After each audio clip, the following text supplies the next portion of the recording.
많이 힘들었죠.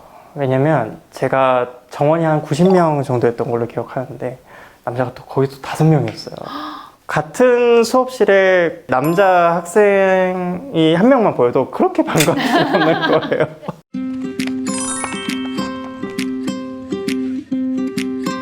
안녕하세요. 방송인 오수진입니다. 저는 오늘 저와 특별한 인연을 맺고 있는 분을 만나러 왔는데요. 저에게는 생명의 은인과 또 같은 분이십니다. 저와 함께 만나러 갈까요? 선생님, 오랜만이에요. 잘 지내셨죠? 네, 전 잘 지냈어요. 혹시 상태는 괜찮으세요? 오늘은 제 상태를 보려고 이곳에 온 것이 아니라 선생님에 대해서 알아보려고 왔어요. 저에 대해 무엇을 알려드리면 될까요? 그럼 먼저 선생님 소개부터 부탁드릴게요. 안녕하세요. 저는 세브란스 병원에서 심장 이식을 전담하고 있는 장기 이식 코디네이터 유세웅이라고 합니다.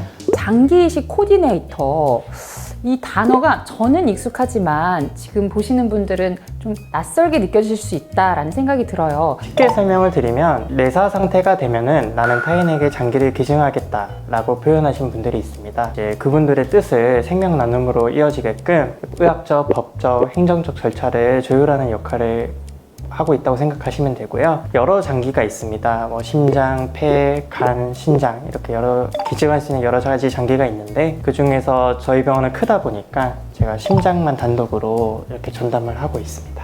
지금 살짝만 들어도 우리 선생님 너무 바쁘신 것 같은데 한번 하루의 일과를 쭉 열거해 주실 수 있나요? 일단은 아침에 출근을 하면 네. 이제 환자 명단부터 뽑습니다. 네. 그래서 새로 입원한 환자가 있을 수도 있고 환자분 상태를 파악해야 되기 때문에 그 환자분이 어떤 약을 드시고 계시는지 밤 동안 일은 없었는지 그런 걸 파악을 해서 교수님 회진에 같이 참여를 합니다. 그래서 교수님과 이런저런 의견을 교환을 하면서 치료 계획을 같이 세우고요. 같이 회진도 참여를 하면서 그 환자분 불편한 건 없는지, 퇴원을 어떻게 하면 빨리 시킬 수 있을지 이런 걸 같이 함께 하고 이제 사무실로 돌아와서는 전화 업무를 주로 하는데 입원 환자 일도 있고 외래 환자 일도 있습니다. 국립장기조직혈액관리원이라고 해서 코노스라고 불리는데 기증자분이 나타나시면은 전국에 전화를 돌리세요. 그래서 저희 기관도 만약에 해당하는 사람이 있으면 연락을 주시고 이 전화 업무는 업무 시간에도 하지만 퇴근해서도 이제 24시간 온콜 업무입니다. 그런 전화 업무 그리고 서류 업무 특정 요일에는 외래 진료 보신 다음에 불편한 건 없는지 또 빠진 검사는 없는지 이런 것도 챙겨드리는 업무도 진행하고 있습니다. 그럼 이쯤에서 선생님과 저와의 인연에 대해서 이야기를 나눠볼까 싶은데요. 사실 제가 선생님을 처음 만나게 됐던 거는 심혈관외과의 중환자실이었습니다. 제가 그때 KBS 기상캐스터를 하고 있었을 때였거든요. 갑자기 심장에 이상을 느껴 병원을 찾았는데 바로 입원할 정도로 상태가 안 좋았어요. 어제까지도 방송을 잘 했었는데 바로 거의 중환자 상태가 된 거예요. 제가 그때 아빠한테 너무나 고통스러워서 더 이상 살고 싶지 않다라는 말을 하고 그 이후로는 기억이 안 나요. 그런데 깨어나 보니까 제가 심장이식 수술을 받은 거예요.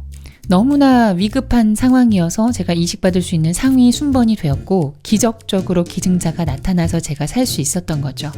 사실 정말 아플 때 내 옆에서 나를 실질적으로 돌봐주는 건 가족이 아니라 간호사 선생님들이시거든요. 남자 간호사 선생님도 계셨고 여자 간호사 선생님도 계셨지만 남자가 무슨 간호사지? 여자 간호사는 더 잘 도와주는데 여자 간호사가 도와주셨으면 이런 생각은 전혀 하지 않았습니다.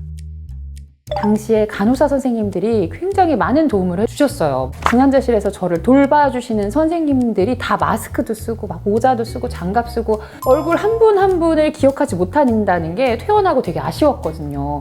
마침 그때 슬기로운 의사생활처럼 중환자실에서의 생활에 대해서 일상에 대해서 연재하신 글을 보고 제가 용기를 내서 메일을 드렸죠. 중환자실 간호사로 몇 년이나 계셨죠? 제가 17년부터 21년까지 총 4년 동안 있었습니다. 4년 있다가 이제 심장이식 코디네이터, 장기이식 코디네이터로 전과? 일종의 전과라고 해야 될까요? 그렇죠. 직무를 옮겼죠. 네. 근데 제가 한 2년차, 3년차가 되니까 세웅아 너 이제 심장이식 환자도 볼 수 있을 것 같다 이러면서 교육을 시켜주시더라고요. 하루는 이런 생각이 드는 거예요. 분명히 저 환자는 의식이 없었는데 이제 기증자로부터 이식을 받아서 나중에 밥도 먹고 말도 하고 몸에 서기도 있는 관도 다 떼고 병동에 간대요. 와, 근데 이게 참 의미가 있다 이런 생각이 들었습니다. 이제 그러던 중에 갑자기 원내에 장기이식 코디네이터 이제 심장이식을 전담하는 자리가 한 자리 난 거예요. 그러나 이제 마음이 이끌리는 대로 그런 생명을 살리는 일이라는 가치와 또 삶의 끝에서 그런 장기 기증을 실천하시는 그런 환자와 보호자 분들의 마음은 어떠할지, 또 그런 분들을 또 케어하는 일은 또 내가 잘할 수 있지 않을까 이런 생각이 들어서 선임과 지원을 했고, 감사하게도 저를 뽑아주셨어요. 지금 선생님이 계시는 장기 이식 센터에 간호사 선생님들이 몇 분이나 계시죠? 지금 총 8분이 계시고요. 혼자 계시는 거예요? 그럼 병원에서도 사실 옛날 생각으로는 남자 간호사 좀 낯설게 여기는 분들이 없지 않을 것 같거든요. 네.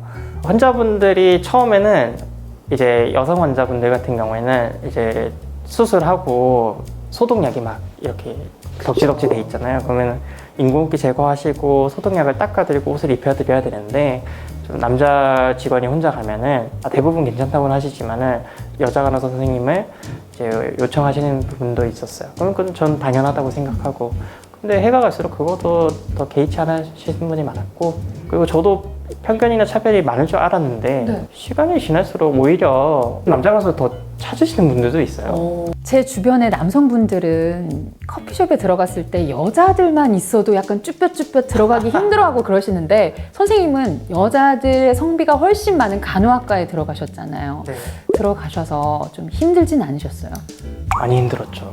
왜냐면 제가 정원이 한 90명 정도였던 걸로 기억하는데 남자가 또 거기서 5명이었어요.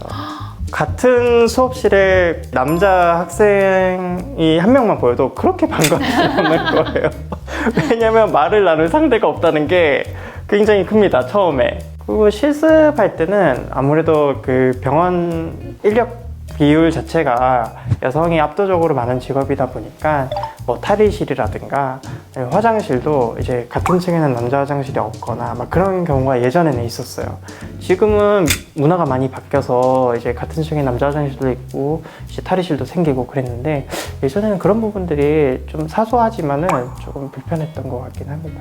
그럼 이 영상을 시청하고 있을 우리 중고등학생 친구들에게 한 말씀 마지막으로 남겨주세요. 제가 드리고 싶은 말은, 제가 진로를 결정할 때처럼 이제 남자라고 해서 이제 간호사를 하면 안 된다 이런 건 없는 것 같습니다. 남성, 여성이 중요한 게 아니고 이제 사람의 특성이 중요한 것 같고요. 그래서 진로를 정하실 때 꼭 간호사가 아니어도 되니까 자기가 뭔가 이거는 너무 잘할 수 있을 것 같아, 나 한번 도전해보고 싶어, 이런 분야가 있다면 주변의 소리는 잠깐 꺼두시고 이제 내 마음의 소리에 귀를 기울이셔서 정말 잘 준비를 해가지고 한번 도전해보시면 좋겠어요.